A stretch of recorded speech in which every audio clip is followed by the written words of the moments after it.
राम नाम सत्य है क्यों कहा जाता है?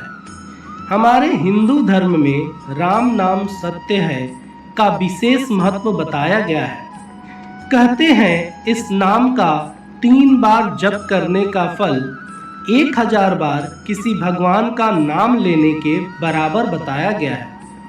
अंतिम संस्कार के समय जब शव को ले जाया जाता है तब राम नाम सत्य है बोलते हैं, जबकि किसी खुशी के समय इन 4 शब्दों को नहीं बोले जाते।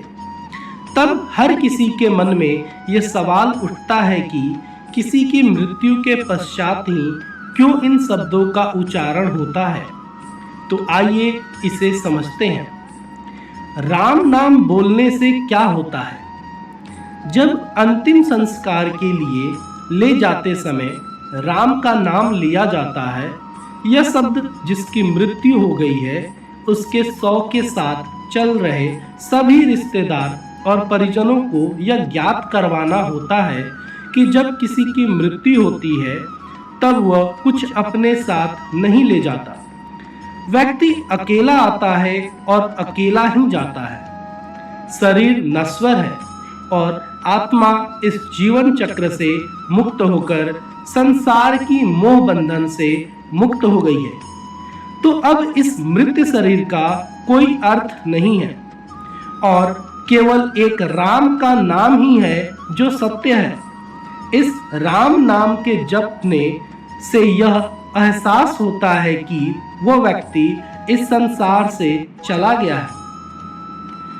अब बात करेंगे राम नाम ही क्यों। जब व्यक्ति चला जाता है तब उसके स्नेहीजन बहुत दुखी होते हैं। इस अटल मृत्यु की वेदना को वह सहन नहीं कर पाते। उस समय जब इस राम नाम का जप करने से उनको उस दुख को सहने की शक्ति मिलती है।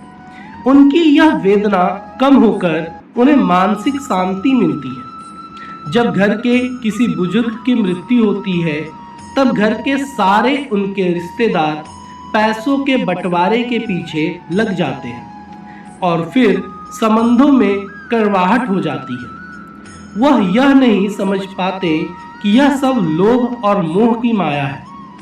कभी न कभी उनकी भी मृत्यु होगी। जो जैसा कर्म करता है वह उसे भोगना पड़ता है, अर्थात उसका अगला जन्म उसी के आधार पर निश्चित किया जाता है। इस पर संसार रूपी माया को कोई नहीं समझ पाता। जो समझ जाए वही ज्ञानी कहलाए। इसीलिए जब शव को ले जाया जाता है तब राम नाम सत्य है का जप मृतक के लिए नहीं होता, बल्कि उनके स्नेहीजन रिश्तेदारों के लिए होता है कि वह समझ सकें कि मृत्यु अटल है और राम का नाम ही सत्य है। धन्यवाद दोस्तों। आशा करता हूं कि आपको ये जानकारी अच्छी लगी होगी।